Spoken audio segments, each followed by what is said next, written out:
On est donc dans la continuité absolument directe de tout ça. On va donc pas couper la conversation, hein. Le pacte social fragilisé par le ZAN, alors peu importe au-delà du titre, on le voit bien, cette question économique sur l'opération, elle se pose évidemment sur les acteurs.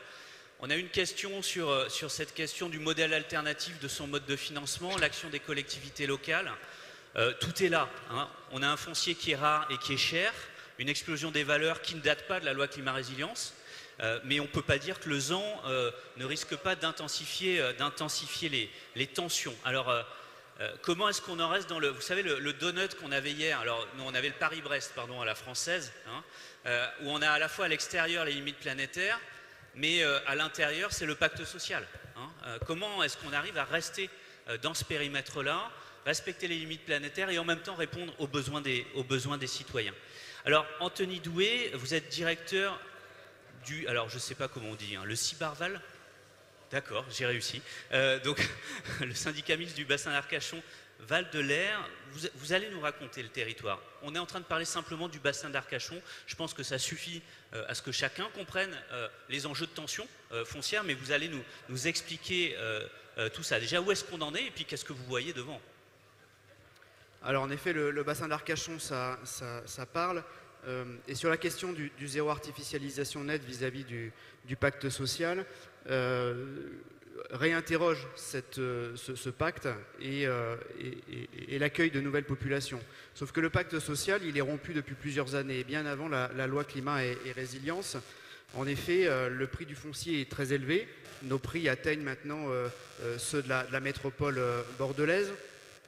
Nous avons des difficultés à créer du logement social sur notre territoire. 3/4 des communes soumises à la loi SRU sont carencées, c'est-à-dire que l'État prend le relais des collectivités avec le PF pour acheter du foncier et créer du logement social, sauf que même l'État n'y arrive pas sur notre territoire. Et puis les ménages sont obligés de s'installer toujours de plus en plus loin parce qu'ils ne peuvent plus se loger sur la métropole.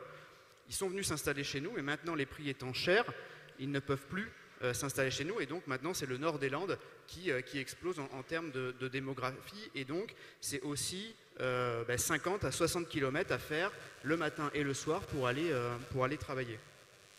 Donc si on nous demande de faire le zéro artificialisation nette pour garantir cette équation, il faut qu'on garde du foncier pour avoir du développement économique et faire de l'équipement et donc nécessairement pour équilibrer l'équation il faut qu'on fasse de la densité et donc c'est proposé du collectif à nos habitants, mais quand on parle de pacte social, est-ce que on propose uniquement des appartements à des gens qui quittent ou qui s'éloignent des villes pour venir dans des territoires qui sont malgré tout périurbains, voire ruraux, quand on est en rétro-littoral.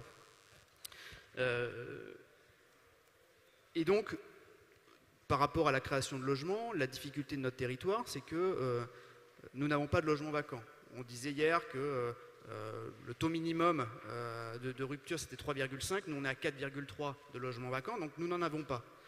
Le bassin d'Arcachon est un territoire qui est jeune, il a 150 ans d'histoire avec l'arrivée du train, donc nous n'avons pas de friche industrielle, nous n'avons pas ce passé-là, donc nous n'avons pas de foncier à mobiliser, et puis le foncier étant tellement cher, nous avons des phénomènes de division parcellaire qui sont énormes. Puisque, évidemment, chaque personne divise son jardin pour gagner un peu d'argent. Et donc, le foncier est très très rare pour la création d'habitat. Et donc, l'équation me semble difficile, puisque j'ai peu de solutions à proposer à mes élus. Alors, par rapport au SCOT et ce qu'on va intégrer dans le D2O qu'on est en train de rédiger, c'est évidemment une densité moyenne à l'échelle des communes, puisque ça c'est une prérogative du SCOT. C'est aussi fixer des objectifs en termes de logements sociaux. Donc, nous avons 3 intercommunalités, une seule est concernée, mais les 3 intercommunalités vont s'engager à se fixer des objectifs de production de logements sociaux à 2030 et à 2040. Et puis, c'est aussi mobiliser les PLH, les 3 PLH qui sont sur notre territoire, et derrière tous les outils opérationnels. Donc le SCOT, il va encadrer, mais il doit encadrer. C'est important. J'entendais hier un maire qui disait oui, c'est vrai que on voit d'un mauvais œil les SCOT qui nous imposent des règles, mais malgré tout, quand on est face à ces enjeux, il faut qu'on arrive à avoir des prescriptions dans nos SCOT. Parce que l'objectif, c'est quand même d'accueillir de la population, mais les élus, je ne sais pas s'il y a beaucoup de territoires dans ce cas-là, mais les élus ont vraiment fixé comme objectif politique de freiner la croissance démographique. On était à 1,9 par an depuis 20 ans, on s'oriente vers le 1,3 à 2030, puis 1% par an en 2040, donc c'est toujours de la population qu'on accueille, mais il y a un vrai projet politique de freiner l'accueil de population, évidemment de réduire le nombre de logements et réduire les pressions sur le foncier. Mais si on parle de la question sociale, c'est aussi le type de logement qu'on offre. Parce qu'il faut que l'offre de logement soit accessible. Et donc là, on a une vraie ségrégation financière sur notre territoire. Mais il faut aussi que ces logements ils soient agréables à vivre. Et donc, quand on parle de densité, on a évoqué les îlots de chaleur. Il faut aussi avoir une part d'espace vert dans nos territoires. Et puis, là, c'est plutôt une alerte, pas vis-à-vis des élus de ces territoires tendus. Il faut négocier. C'est ce que je répète aux maires de mon territoire. Quand on est dans un territoire tendu, vous, élus, vous avez tous les leviers en main pour négocier avec les aménageurs ou les promoteurs. Parce que s'il y en a un qui trouve que c'est trop contraignant, il y en a 10 qui attendent derrière. Donc, vous avez les leviers entre les mains pour négocier le type de logement que vous souhaitez, les formes urbaines, la qualité énergétique, la qualité paysagère et environnementale de façon large, de l'habitat et de l'offre de logement que vous souhaitez avoir sur votre territoire. Et ça, c'est important parce que les élus ont bien souvent peur du contentieux. Mais malgré tout, si on attaque ce permis-là, c'est 2 ans de perdu pour l'aménageur ou pour le porteur de projet. Donc, ça le force aussi à négocier. Et donc ça, je pense que c'est un levier qui n'est pas assez actionné sur mon territoire, mais sur d'autres. Et je pense que c'est un axe important pour l'offre de logement demain. Une équation déjà tendue et qui n'a pas vocation a priori à se détendre, simplement en tout cas. L'attractivité, la place aussi des logements secondaires, qui est importante, hausse des valeurs. Mais quoi qu'il en soit, un rôle du SCOT sur ce changement de modèle, mais donc une rupture aussi sur les façons d'habiter, en tout cas sur les façons de produire. On retrouve ce dialogue-là, c'est quel est le rôle du SCOT là-dessus, sur ce changement de modèle, et en même temps, vous descendez très vite à l'opérationnel, et on voit bien que ce lien entre les deux échelles, il va être absolument central. Avec un enjeu, c'est d'amener le logement, et le logement de qualité, et à tout le monde. Alors, excusez-moi, je pense qu'il y a un micro qui traîne quelque part, qui nous renvoie des sons extrêmement perturbants. Si vous pouvez regarder ça là-haut. Merci. Patrick Pesquet, pour reprendre la suite de cette équation, finalement, vous êtes président du SCOT Caux-Vallée de Seine, vous allez nous raconter aussi la dynamique du territoire qui n'est pas la même.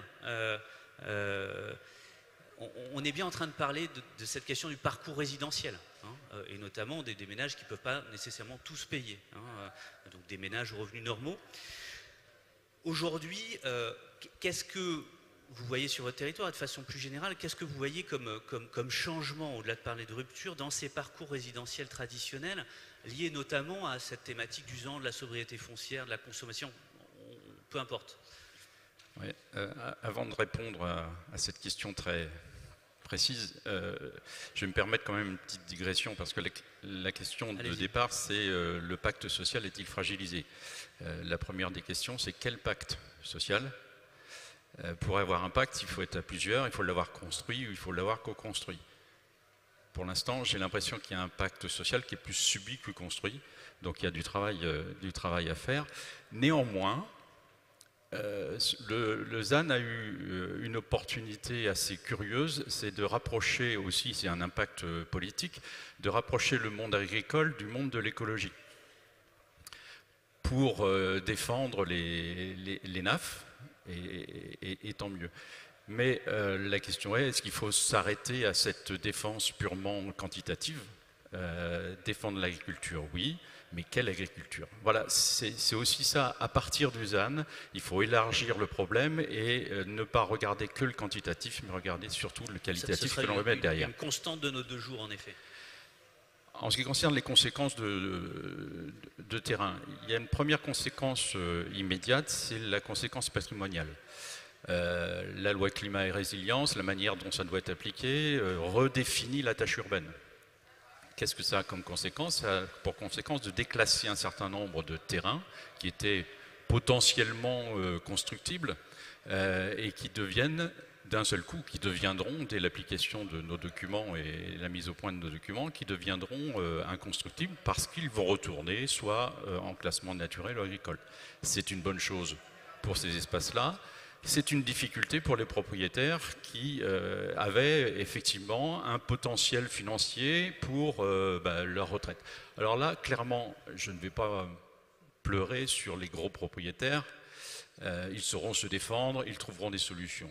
Mais le petit propriétaire qui voyait effectivement un potentiel d'amélioration de sa retraite plus tard, se trouve confronté à ça. Et en tant qu'élu, on se trouve confronté à cette discussion dès maintenant, lorsqu'il s'agit d'une succession patrimoniale qui se fait, sur quelle valeur foncière va se faire l'évaluation de cette succession. Ça a donc un impact individuel, social et sociétal complet. La deuxième conséquence, et je m'arrêterai là, c'est effectivement la perturbation du parcours résidentiel. Oui, c'est peut-être l'imaginaire le pacte social. L'imaginaire de la maison, de devenir propriétaire, là aussi, parce que devenir propriétaire, c'est éviter de continuer à porter des charges plus tard lorsqu'on est à la retraite. J'en parle en connaissance de cause. C'est une solution économique. Avec la raréfaction du foncier, avec l'augmentation du prix effectivement de référence, comment le primo-accédant, comment le jeune va-t-il accéder à ce parcours-là? Clairement, lorsqu'on regarde les exemples qui se passent dans un certain nombre de régions tendues, ou pour l'instant peu tendues mais qu'ils deviendront, on a une réelle difficulté. Et je pense que notre rôle en tant que collectivité, ce sera effectivement d'assurer ce parcours résidentiel minimum pour chacun, pour nos plus jeunes, de garder la main sur le foncier, parce que la prochaine richesse est celle qu'il est déjà, mais qu'il deviendra encore plus, c'est le foncier, pour ne pas le laisser simplement à la loi du marché et pouvoir apporter une touche sociale à cette action-là. Alors, facile à dire, comment on fait? Là, il y a des ruptures qui sont significatives. Recréer un parcours résidentiel de cette nature-là, déjà, quel est le rôle du SCOT, de la planification, de la stratégie là-dessus, avant de venir à l'opérationnel? Que peut faire le SCOT là-dessus? Vous avez lancé déjà quelques pistes de votre côté, mais comment est-ce qu'on recrée finalement, peut-être pas un pacte social, mais en tout cas des parcours alternatifs? Comment aider ou accompagner les parcours résidentiels? Effectivement, c'est dans les documents d'urbanisme, c'est déjà de travailler sur les OAP pour y mettre un certain nombre d'orientations fortes, mais c'est aussi effectivement amplifier et donner d'autres objectifs aux établissements publics fonciers qui peuvent être créés, soit avec les EPF qui existent, soit à les imaginer et leur donner une orientation qui soit effectivement sur cet aspect effectivement du parcours résidentiel de chacun. On retrouve un aspect qui est important, c'est cette articulation entre la stratégie, la planification d'un côté et l'opérationnel de l'autre. Et là, on arrive à des moments où on ne peut pas penser la stratégie sans penser la façon dont on va le mettre en place. On a besoin de rentrer vraiment dans les outils, dans les concrets. On l'a vu tout à l'heure avec les business models ou en tout cas les équilibres financiers des opérations. Oui, c'est une complexité supplémentaire. Mais quand on a écouté Sébastien Maire ou Patrice Valentin, ils l'ont bien dit, on ne va pas dans la simplicité, on va dans la complexité. Il faut travailler sur les fonctionnalités des sols, mais il faut travailler aussi sur les fonctionnalités économiques, sur les fonctionnalités sociales et avoir cette vue d'ensemble. Donc je dirais que en résumé, la loi climat et résilience, c'est pas seulement une évolution, c'est une révolution qui n'en a pas l'air, la lettre ou l'aspect.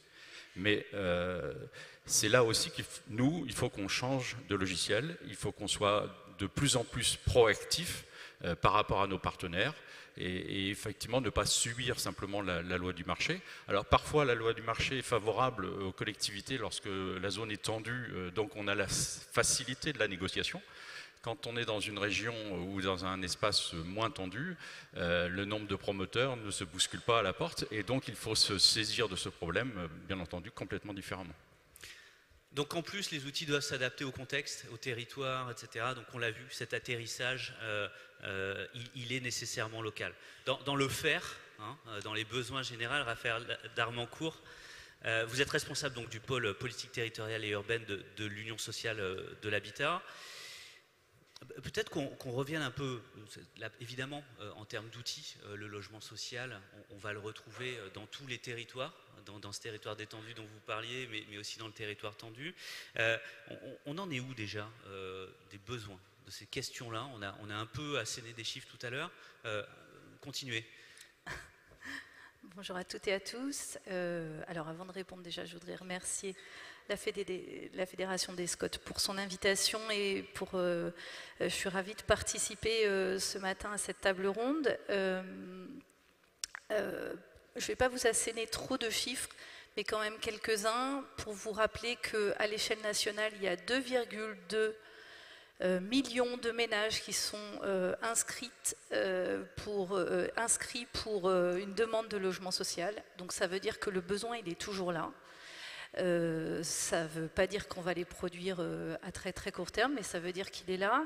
C'est un besoin qui est polymorphe, c'est un besoin qui a été amplifié par la crise sanitaire, puisque la crise sanitaire, elle a eu pour conséquence une baisse de la rotation dans le parc HLM, mais je pense que le parc HLM n'est pas le seul concerné, une augmentation aussi des demandeurs, puisqu'on voit arriver des ménages qui jusqu'ici n'avaient jamais toqué à la porte du logement social.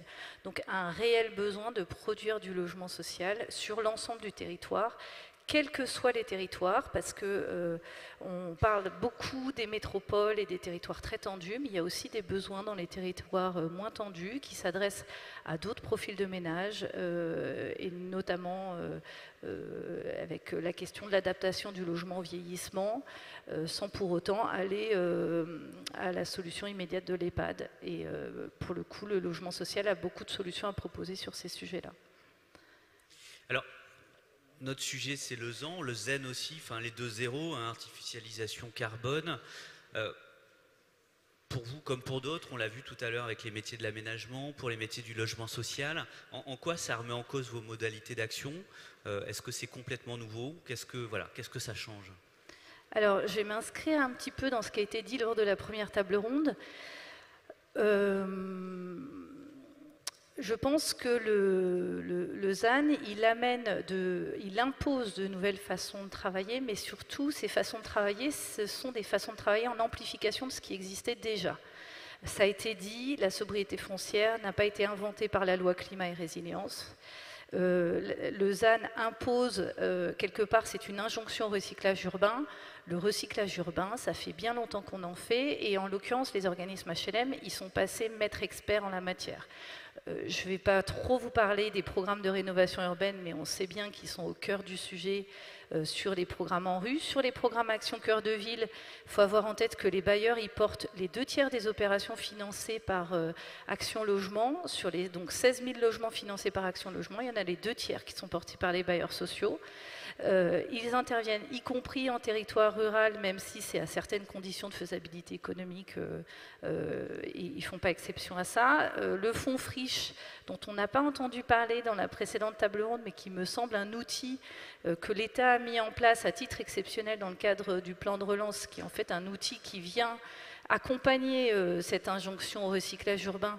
Il porte 20% des opérations lauréates des 3 phases d'appel à projet. Voilà. Et puis surtout, il y a un sujet sur lequel je voudrais m'attarder un tout petit peu plus, qui est celui de leur propre patrimoine. Les organismes HLM sont des opérateurs qui ont la spécificité de détenir du foncier sur lequel sont assis leurs bâtiments, et les opérateurs HLM depuis longtemps travaillent sur cette recomposition de leur patrimoine qui peut passer par des démolitions partielles voire totales en vue de réaliser des opérations qui peuvent être un peu plus denses, qui apportent cette notion dont on a beaucoup parlé de nature en ville, mais ça peut être aussi nature en centre-bourg ou des choses comme ça. Moi, je voulais profiter de ma présence ce matin pour vous interpeller, puisque en tant qu'élu et en tant que technicien de l'élaboration des SCOT, est-ce que vous avez pensé à mobiliser les opérateurs HLM de vos territoires pour entamer un dialogue avec eux sur quel est le potentiel de transformation de leur patrimoine ? Ça me semble un sujet assez important. Juste quand même pour vous éclairer avec 2-3 chiffres, en 2019, 40% du patrimoine HLM démoli à l'échelle nationale, il est démoli hors en rue. Ce qui veut dire que les bailleurs sociaux, ils sont sur ces questions-là. Alors en territoire très tendu, pour vous donner des ordres de grandeur, ils démolissent 800 logements, ils reproduisent ces 800 logements soit sur site, soit ailleurs, et par ailleurs, ils produisent le double en logements, en diversification, dont ils peuvent porter la maîtrise d'ouvrage ou pas, en position d'aménageur, comme l'a expliqué François Rieussec tout à l'heure, avec cette capacité à porter la péréquation des équipements publics, des parcs, jardins, et j'insiste sur un dernier point, dans une perspective de cadre de vie agréable et acceptable pour non seulement ceux qui vont vivre là, mais aussi les riverains, voisins. Un vrai projet de territoire, en fait. À dynamique sociale, c'est aussi important. À dynamique sociale. Dans des territoires. Mais tout à l'heure, on a eu aussi, sur cette question, un savoir-faire en renouvellement urbain, que dans les métropoles, point d'interrogation. La question était aussi celle de la compétence des outils, une fois de plus, vous parlez des EPF, mais donc là, des bailleurs sociaux, pour mettre en action ce renouvellement urbain dans le civil, j'ai envie de dire, en dehors des périmètres en rue, mais y compris dans des territoires ruraux. Aujourd'hui, cette capacité à faire, elle n'est pas uniformément répartie dans le monde des bailleurs sociaux, manifestement. Alors, ça, comment vous y travaillez ? Alors ça, c'est une certitude. De droit, dans la loi, tous les organismes HLM peuvent être aménageurs. Tous ne l'exercent pas, cette compétence-là. Quand je parle de cette compétence aménagement, ça va de l'échelle d'un lotissement à celle d'une opération de ZAC, une zone d'aménagement concerté. Je sais que ce mot peut sembler un gros mot pour certains. On n'a quand même pas encore inventé mieux pour aménager et effectuer la péréquation entre toutes les programmations d'un projet urbain. Nous, à l'USH, on travaille à la montée en compétences et en professionnalisation des bailleurs sociaux sur ces sujets. Ils le sont déjà via les projets de rénovation urbaine, quels que soient les territoires. Pour le coup, on a vraiment des bailleurs sur l'ensemble du territoire, qu'on soit dans les métropoles ou dans les territoires plus détendus. Quelque part, j'ai envie de dire, sur chacun de vos territoires, il y a forcément un organisme HLM. À minima, il y a un OPH départemental que vous pouvez mobiliser. Et souvent, ils sont au rendez-vous pour porter des opérations mixtes, complexes. Bien souvent, on vient les chercher quand 3 ou 4 opérateurs privés se sont cassés les dents, donc sur des modèles économiques qui sont généralement assez catastrophiques. Mais ils sont généralement présents et j'insiste sur un point, c'est que le modèle économique du logement social, il s'appuie sur des partenaires financiers historiques et qui sont précieux pour nous, que sont la Banque des Territoires, Action Logement. Les moyens inédits qu'Action Logement a mis sur Action Cœur de Ville ont permis de débloquer nombre d'opérations et permettent aussi cette montée en compétence des opérateurs. Et puis, je voulais quand même aussi profiter de ma présence ce matin pour faire passer aussi un message que notre présidente Emmanuelle Cos ne manque pas d'évoquer quand on traite du ZAN, c'est que le développement urbain durable ne doit pas être un prétexte pour mettre de côté les plus modestes. C'est-à-dire que le ZAN ne doit pas être le petit doigt derrière lequel on se cache pour ne pas produire du logement social. Sur trop de territoires, on entend cette petite musique. à vrai dire, ce sont des territoires sur lesquels on ne voulait pas faire du logement social avant même que le ZAN arrive, mais aujourd'hui, le ZAN devient un prétexte. Et ça, J'ai la sensation que vous vouliez réagir à ce point-là, non? Oui, je voulais faire un peu le parallèle avec la taxe carbone, qui avait une intention louable de faire diminuer la consommation des carburants. Et le ZAN, ou ZAN, ou la loi climat résilience, a pour ambition effectivement louable de limiter le mitage et la consommation foncière.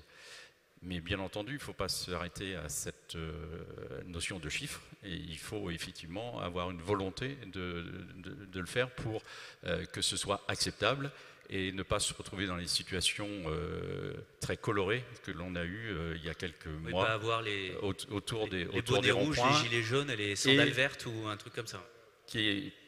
Dont la cause n'est pas seulement celle-là. Mais quand on parlait du pacte social, justement, cette déconstruction du pacte social ça en a été l'illustration. Et je crois qu'on a un gros chantier là devant nous, à la fois sur la partie effectivement urbanisme, planification, mais aussi sur le dialogue social dans son entier. Question extrêmement délicate de la salle. N'hésitez pas à en rajouter et puis à lever le doigt. Il y a toujours des micros qui tournent. rns2022@dixit.net. Je vous renvoie les questions et vous n'hésiterez pas aussi à répondre à ça, mais ça va avec. Comment est-ce qu'on intègre la question des résidences secondaires dans le SCOT? Freiner l'attractivité, oui, mais comment pas faire un tri social à l'entrée? Voilà. Comment est-ce que vous tentez de vous dépatouiller avec ces questions-là? Ça va pas être simple. Alors si c'est un collègue qui a posé la question, un ou une, j'invite à m'aider à répondre à cette question. Si c'est un élu, il n'y a pas de souci. Non, mais concrètement, c'est la question, mais j'ai pas de réponse. C'est-à-dire que l'élu de Dinard hier disait, nous, en fait, même si on veut accueillir personne, les gens viennent. Sur le bassin d'Arcachon, c'est pareil. On n'a pas besoin de faire de pub. Alors, on a fait une époque dans le métro, mais on n'a pas besoin de faire de publicité pour que les gens viennent s'installer chez nous. Et donc, c'est compliqué de freiner l'attractivité. Alors si, le seul moyen, c'est le choix qu'ont fait les élus, donc c'est baisser la croissance démographique, les objectifs de croissance démographique, donc le nombre de logements créés, et donc le tri, évidemment, oui, il se fait par l'argent, mais il se fait déjà par l'argent depuis longtemps. Quand on est pour un T2 à 450 000 €, bon, c'est pas avec 1 ou 2 SMIC qu'on peut se le payer. Donc ça, c'est très, très compliqué, d'où la volonté quand même politique de créer du logement social. Mais nos communes sont carencées, comme je disais, et même l'État, avec le PF, ne peut pas créer de logement social. Et donc, c'était aussi une question que je voulais vous poser, en profiter, parce que quand on met dans nos PLU des servitudes de mixité sociale, les bailleurs nous disent n'en mettez pas trop parce que c'est trop cher, le foncier est trop cher et on n'arrivera pas à produire nous-mêmes ce logement pour avoir et garantir un équilibre financier. Donc finalement c'est compliqué, et puis ça fait le lien avec la réaction que je voulais avoir au propos de M. Pesquet. Je suis intervenu hier midi pour rappeler quand même le sens du ZAN et de dire que le ZAN est issu du plan pour la biodiversité. Et l'objectif, c'était de monter, de gagner en biodiversité sur nos territoires. Sauf qu'on l'a oublié. Je pense que le législateur, il l'a oublié quand il a finalisé la loi. Et ce qui nous manque, c'est un peu, je profite de la tribune pour m'adresser à l'État, ce qui nous manque, c'est le chemin, en fait. Où est-ce que l'État veut nous amener? En fait, qu'est-ce qu'il veut? Est-ce qu'au travers de ce zéro artificialisation nette, est-ce que l'État souhaite que les gens habitent demain dans des appartements? Si c'est oui, qu'ils le disent. Et dans ce cas-là, on va le traduire. Mais aujourd'hui, on nous dit, faites le zéro, réfléchissez à comment vous l'atteignez, mais finalement, quel est le sens en fait de la loi? Et moi, je ne vois pas encore, je ne comprends pas le sens de la loi et le sens qu'a voulu donner le législateur à cette orientation, parce que derrière, nous, il faut nous et surtout les élus en premier lieu, il faut l'expliquer à nos habitants. Donc nous, on a pris l'initiative de créer un panel citoyen tiré au sort pour essayer d'informer, de sensibiliser nos habitants et essayer de leur expliquer en fait l'équation. Parce que c'est la création du logement, c'est les infrastructures qui vont avec, les équipements, faire baisser la pression sur le milieu naturel. Donc c'est ce qu'on fait tous à l'échelle de nos territoires, mais c'est aussi l'expliquer aux citoyens lambda. Voilà. Et qu'ils ne soient pas les personnes publiques associées, donc partenaires institutionnels, ou les associations environnementales, entre guillemets, qui attaquent nos documents d'urbanisme. Peut-être que je peux réagir puisque vous m'avez interpellé directement. Alors, je vais vous décevoir, moi, je n'ai pas la solution parfaite. On avait dit qu'on trouvait toutes les solutions avant midi, là. Mais j'ai quand même... on a travaillé, nous, cette question de l'accès au foncier pour le logement abordable, puisque, je ne l'ai pas précisé, mais les organismes HLM, ils font du logement locatif social, mais ils font aussi de l'accession sociale à la propriété, ils font du BRS, ils font des résidences sociales seniors, jeunes travailleurs, étudiants, ils ont quand même beaucoup de cordes à leur arc. Et chaque produit a un modèle économique et derrière il y a éventuellement un niveau de charge foncière qui peut évoluer. On constate d'ailleurs sur les territoires que le BRS aurait peut-être une influence à la hausse des valeurs foncières, ce qui nous inquiète fortement. Mais c'est déjà malgré tout un outil qu'on peut mobiliser pour permettre à des ménages modestes de se loger sur le territoire. Alors, vous avez, comme beaucoup de territoires, vous mobilisez l'EPF. Ça nous semble impératif parce qu'en fait l'EPF il a une capacité à se mobiliser sur des fonciers et éventuellement à prendre en charge une part du proto-aménagement qui peut être nécessaire. Donc même si j'ai bien compris que sur votre territoire les friches industrielles il n'y en a pas beaucoup, nous il nous semble que le ZAN en fait appelle à revenir sur des opérations d'aménagement public, à revenir sur des stratégies de maîtrise foncière publique, et parce que sinon, il y aura une privatisation du potentiel de densification des territoires. Et là, pour le coup, je pense que les élus auraient complètement loupé la cible. C'est-à-dire qu'il y a eu, je pense, pour des raisons très simples, qui sont des raisons capacité financière à porter de véritables politiques de maîtrise foncière. Il y a eu un recul des collectivités sur ce sujet. Et on voit bien que le ZAN impose de revenir en compétence sur cette question-là, de mobiliser tous les outils, donc c'est les EPF, c'est peut-être des zones d'aménagement différées, même si là encore c'est un gros mot parce que tout le monde a peur de Notre-Dame-des-Landes, mais on n'est pas obligé de faire une ZAD pour faire un aéroport. On n'est pas obligé de faire un aéroport. Hein. Voilà, ça. Donc on peut mobiliser tous les outils dans la boîte à outils du Code de l'urbanisme pour essayer de mobiliser le foncier urbanisable d'un territoire. En tout cas, nous, ça nous semble une évidence, puisque, en fait, ZAN, injonction au recyclage urbain, injonction à la densité, relative en fonction des territoires, bien sûr. Donc, vous n'attendez pas l'explication par l'état du texte, ce qui est peut-être un espoir un peu vain.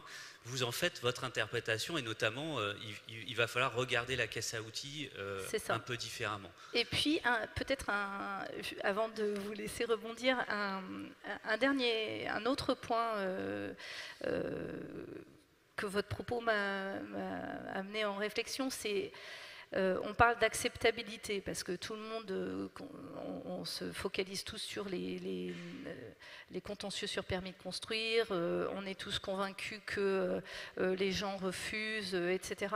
Je pense que Sébastien Maire, j'étais pas là hier, mais je l'ai déjà entendu intervenir dans d'autres contextes, il a dû aussi vous dire qu'il faut dire aux gens la vérité, il faut dire aux gens que la canicule qu'on connaît aujourd'hui, elle sera plus une fois tous les 100 ans, elle va être tous les 2 ans.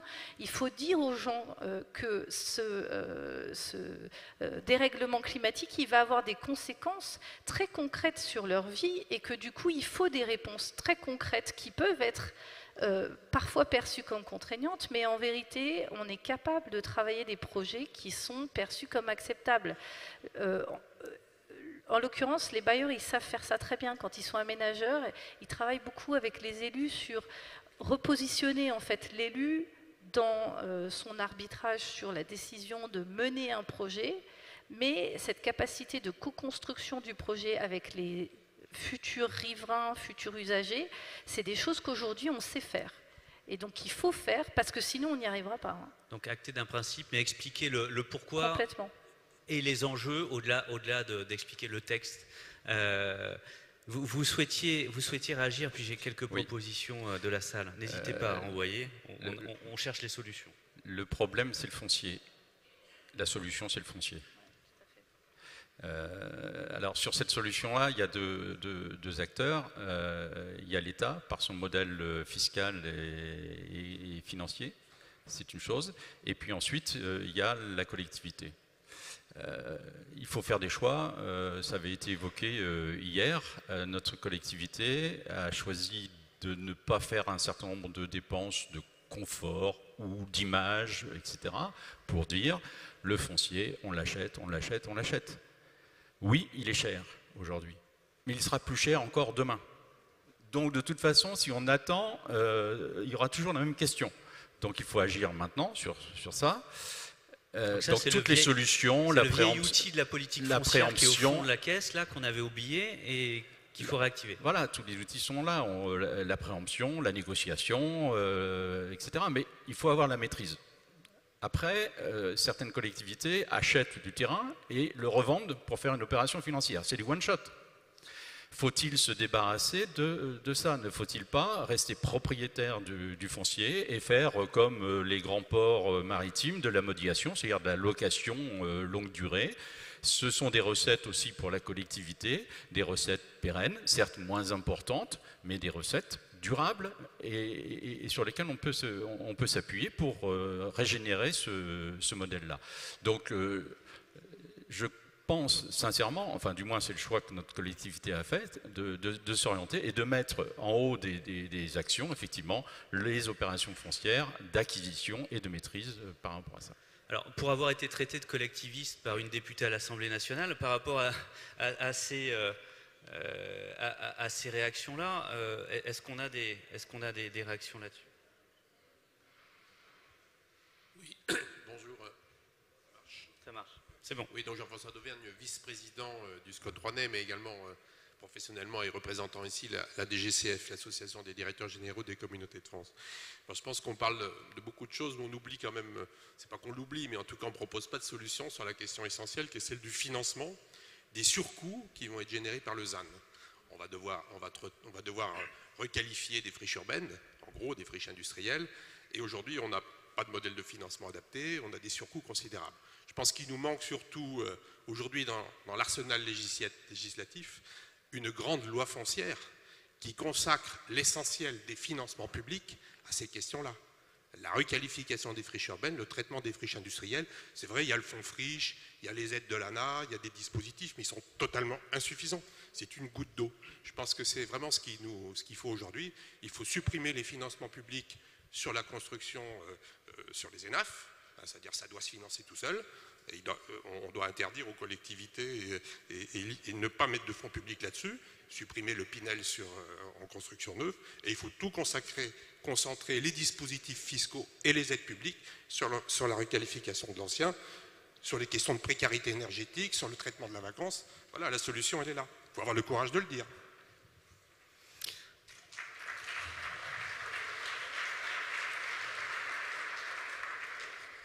Alors Pierre-Yves Mailleux, maire de Cancale et président du pays de Saint-Malo.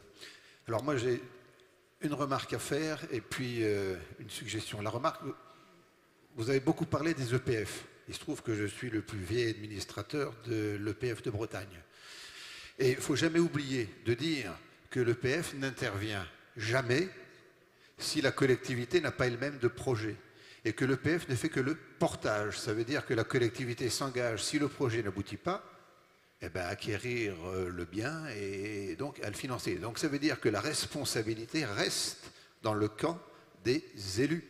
Et s'ils n'ont pas de projet, s'ils n'ont pas le courage de bousculer un certain nombre de choses, eh bien l'EPF ne pourra rien. Alors après, c'est vrai que c'est assez choquant, par exemple en Bretagne, que le dernier projet de loi de finances est amené à réduire la TSE qui pouvait être collectée, alors qu'on sait que la durée et la complexité des projets vont en augmenter le coût. Voilà, c'est le premier petit point sur les EPF.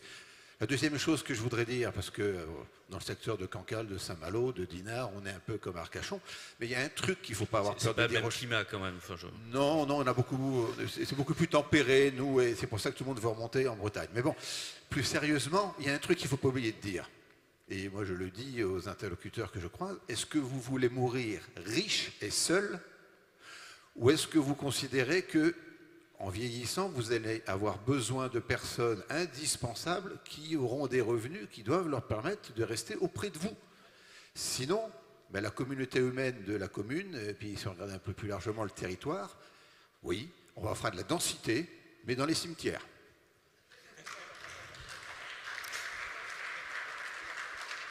On est dans le dur, il n'y a pas que vos deux territoires qui vivent tout ça. On a des dynamiques là qui sont importantes, ne serait-ce qu'interroger les directeurs d'hôpitaux et leurs difficultés à loger les praticiens. On a, pour ne pas vivre seul, en matière de changement de modèle et de changement de pacte social, quelques pistes d'action. Encourager la recohabitation, la hausse de la part de locataires, et puis la révision de la notion de propriété pour rendre attractive la rénovation, modérer nos attentes aussi afin de relever, et donc de surface, afin de relever l'enjeu de solidarité et respecter les limites planétaires. Vous parliez des EPF qui gèrent du flux, là on parlait de foncières qui gèrent du stock. Dans la durée et dans le temps long, on est sur des sujets proches, mais ce n'est pas les mêmes, avec des enjeux de financement évidemment importants à l'entrée. On reste un peu sur ces sujets clés. Vous aviez des réactions là-dessus. Je pense que là, on est dans le cœur aussi de la mise en application. Je ne sais pas si on est loin du SCOT. Quel est le rôle du SCOT sur ces questions-là ? Le rôle du SCOT, c'est un rôle intégrateur à la base. C'est un rôle c'est un moment aussi, lorsqu'on l'établit, un moment de discussion, un moment d'échange, un moment de création d'impact aussi. C'est pas le pacte social, mais c'est le pacte urbain qu'on peut créer. Même oui, on peut aller jusqu'à un pacte social en filigrane, parce que ça veut dire que l'on réfléchit effectivement à lutter contre la gentrification des zones rurales, où effectivement on a accès à l'espace et à la verdure uniquement parce qu'on en a les moyens financiers. Donc le SCOT, il tient complètement son rôle. Il a aussi un gros avantage, c'est qu'il y a une gouvernance. Il y a une instance, il y a des moyens, même si en termes de ressources humaines sont souvent limités, mais le SCOT ne s'appuie pas que sur les ressources humaines et techniques des équipes SCOT. On a aussi des équipes techniques et de l'ingénierie dans les villes, alors plus ou moins importantes. Et la fédération a invité hier à travailler ensemble de façon massive. Après, je m'énerve parfois un petit peu, on a le droit mais calmement, sur les maires caliméros qui disent on ne nous aide pas, on n'a pas les moyens d'eux, mais dès qu'ils ont un souci, ils téléphonent à l'agglo pour dire est-ce que vous pouvez vous occuper de ce problème-là. Eh bien, on le fait. Mais à un moment donné, il faut aussi mettre les paroles en corrélation avec les actes. C'est-à-dire, si on vient demander de l'aide, il faut aussi qu'on apporte son écho. Et de la plus petite commune a son importance dans un territoire. Je vais faire le parallèle avec le sport collectif. Peut-être pas le football. Mais pour qu'une équipe réussisse, il faut un collectif. Il faut des trapus, il faut des grands, il faut des petits, il faut des rapides, des lents, mais il faut qu'ils travaillent ensemble.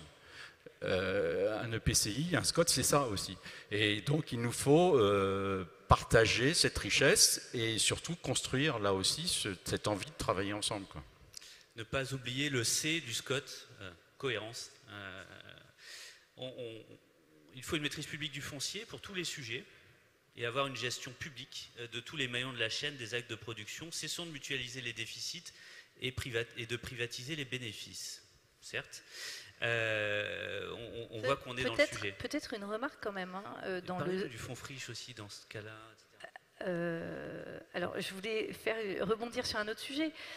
Aujourd'hui, quand on regarde, moi je suis une experte du logement, même si j'ai bien conscience que le foncier ne sert pas qu'à produire du logement, ne serait-ce que parce que les gens qui habitent dans ces logements, ils travaillent bien quelque part, ils font bien leurs courses quelque part, etc.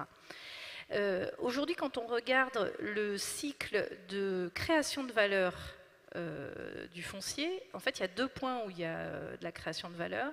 C'est au moment où le propriétaire foncier vend son bien, et il a 2 fois raison d'attendre avant de le vendre, parce que d'une part, il sera moins imposé sur la plus-value, et d'autre part, on sait qu'il y a un effet cliquet sur les valeurs foncières, et donc le foncier ne cesse d'augmenter. Donc, je fais une toute petite parenthèse, on dit souvent que le foncier est rare, en fait, c'est qu'il n'est pas fluide. C'est une matière qui ne circule pas suffisamment, mais il n'est pas si rare que ça. Et le foncier urbanisable, il n'est pas si rare que ça. Et le foncier urbanisé à recycler, il n'est pas si rare que ça. Ça, c'est le premier sujet. Donc, en fait, il y a un moment de création de valeur là, et un moment de création de valeur en bout de course, au moment où le promoteur vend à des acquéreurs, investisseurs ou futurs occupants. Et le problème, c'est qu'entre-temps, il y a quand même un certain nombre d'opérateurs qui interviennent, notamment la collectivité, l'aménageur, et quand on fait du logement social, l'opérateur social, et là, il n'y a pas de création de valeur. Et donc, le sujet, quand on dit quel est le modèle économique, en fait, le modèle économique, c'est comment on arrive à travailler le fait que cette valeur, elle ne soit pas captée que par des intérêts privés. Aujourd'hui, le dispositif fiscal français, il fait que la création de valeur du foncier, elle est captée par des intérêts privés, alors que ça coûte à la collectivité de produire les équipements, etc. Donc, sans doute, vous appeliez monsieur à des actes forts de l'État. C'est sans doute dans les tiroirs, on verra comment ça va sortir. En tout cas, je pense qu'on sera nombreux à essayer de pousser pour que ça sorte de manière assez ambitieuse pour être à la hauteur des enjeux. Et cette question de la fiscalité applicable au foncier, je crois qu'il y a une table ronde qui suit sur ce sujet-là, elle est cruciale. C'est là qu'on va trouver des marges de manœuvre sur le modèle économique. Après, le fonds friche, si vous voulez que je rajoute juste un mot, le fonds friche, en effet, c'est une goutte d'eau. Malgré tout, c'est une goutte d'eau qui a permis de débloquer un certain nombre d'opérations. Il est annoncé pérennisé, on attend avec impatience quelles sont les modalités de sa pérennisation. Je ne vous étonnerai pas en considérant que chaque fois qu'il y a de l'argent public qui est mis à contribution pour permettre de faire sortir des opérations, nous on considère qu'il ne faut pas que le logement social soit oublié. Et ça veut dire que cet argent public, ça a été dit encore tout à l'heure, c'est de l'impôt, il contribue aussi au pacte social et à produire une offre de logement à destination des ménages modestes qui seront ceux qui accompagneront ou... font qu'on ne vieillit pas seul. Comment ? Font qu'on ne vieillit pas seul. C'est ça, à ne pas vieillir seul, parce que quand on ne vieillit pas seul, si les enfants sont loin, ça veut dire qu'on embauche des gens. On a sans doute tous dans nos entourages des parents, des grands-parents. On sait que ça coûte cher et pour autant, les personnes qui sont en face sont ce qu'on appelle les travailleurs clés, des gens à revenus modestes et qui, au prix du marché, ne peuvent pas toujours se loger.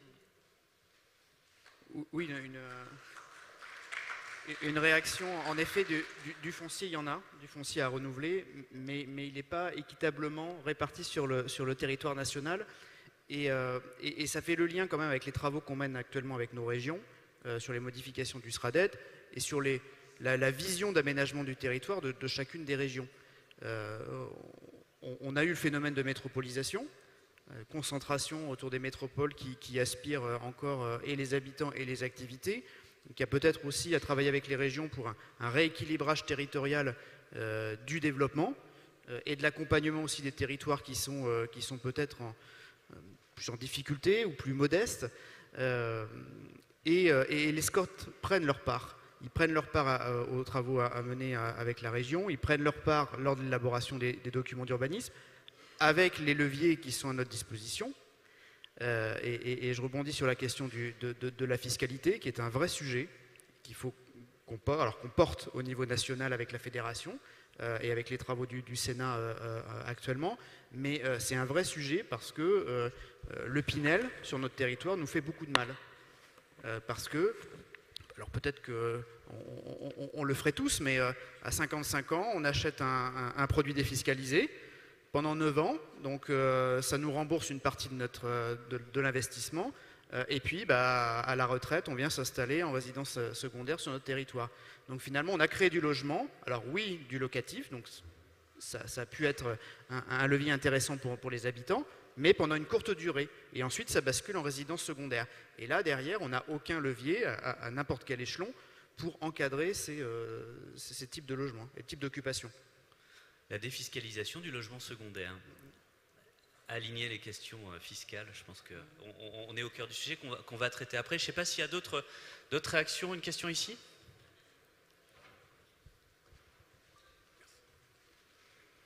Oui, je reprends un peu la parole parce que vous venez de subrepticement de repartir sur une sorte d'opposition entre le public et le privé. Donc c'est vrai que le modèle de notre société est un modèle libéral, ou en tout cas un modèle dans lequel la liberté est importante. Et je crois qu'il y a des combats dans le monde qui rappellent en ce moment que la liberté vaut le coup de se battre. Et que donc opposer une propriété publique, opposer un modèle public contre le privé ne me semble pas porteur d'avenir ni de solution. Donc nous, l'ensemble des sociétés privées produit 75% du logement en France et la moitié du logement social. Pourquoi la moitié du logement social? Parce que nous faisons des péréquations dans les opérations privées et que le prix faible du logement social est en partie payé par les acquéreurs privés. Ils ne le savent pas. Les Français ne savent pas qu'ils payent entre 500 et 1000 euros du mètre carré pour le logement social. On ne revient pas dessus, on n'en fait pas un débat public, mais ça représente 30 à 60 000 euros. Quand vous achetez un logement 300 000 euros, vous payez environ 10%, c'est-à-dire 2 ans d'endettement supplémentaire. Donc moi, je crois qu'il faut que nous soyons tous ensemble pour résoudre les problèmes. Et sur la question foncière, de même, le foncier, s'il a une vocation publique parce que c'est le territoire et que nous partageons tous le territoire, les règles de mutation, les règles de fluidité de l'achat, de la vente, etc., elles sont privées. Et si on empêche ou si on retire de la capacité à faire, on fait monter les prix. Donc nous achetons, nous, régulièrement à des EPF, et tant mieux, on est en partenariat, il n'y a pas d'opposition sur le fond, mais si l'on retire les fonciers avec des préemptions qui anticipent, etc., d'abord, on n'est pas sûr de le faire au bon prix, donc je vois quand même régulièrement des opérations qui ont été achetées trop cher par rapport au projet qui va sortir, donc qui va payer là, c'est la commune. Et puis, c'est lorsque l'on fait que l'on remet le foncier en mutation. Donc, une fois encore, tout ce qui vise à assécher les disponibilités foncières qui permettent de réaliser des projets, tout ce qui vise à retirer fait monter les prix. Voilà, c'est notre position. C'est intéressant qu'on discute de ça, et quand vous disiez il ne faut pas opposer le privé et le public, je suis complètement d'accord avec vous. Simplement, il faut aussi constater ce qui s'est fait. Le modèle, la façon dont a fonctionné le marché a fait en Normandie, en 10 ans, consommer 20 000 hectares pour ne gagner aucun habitant, et 70% de cette consommation est liée à l'habitat. Concrètement, effectivement, c'est un modèle qui ne marche pas. Donc à partir de ce moment-là, qu'est-ce qu'il faut faire? Il faut se mettre autour de la table et puis discuter. Quels sont les outils, quelles sont les nouvelles propositions, quels sont les nouveaux modèles d'action. Il ne s'agit pas d'assécher, il ne s'agit pas de retirer, il s'agit de collaborer. Mais de collaborer sans subir. C'est-à-dire il faut aussi que les collectivités affirment leur position, affirment leur choix. Et la propriété, effectivement, c'est notre socle français, mais ce n'est pas la nier que simplement de dire la propriété, pourquoi pas, mais à quel prix et pour qui. Et donc il faut effectivement avoir le courage, les moyens, les outils techniques, juridiques, fiscaux, effectivement, pour inverser cette tendance. On peut faire des grandes injonctions, mais si on n'a pas effectivement un panel à la fois de cette volonté de faire et des moyens de faire, on n'avancera pas et on restera simplement dans l'injonction contradictoire, effectivement, privé contre public, social contre propriétaire, etc., etc.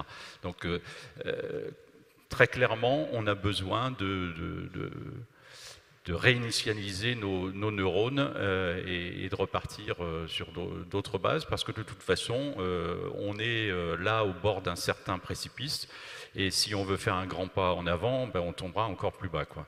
Donc peut-être qu'il faut réfléchir et puis repartir sur d'autres bases. Vous souhaitiez réagir? Oui, en fait,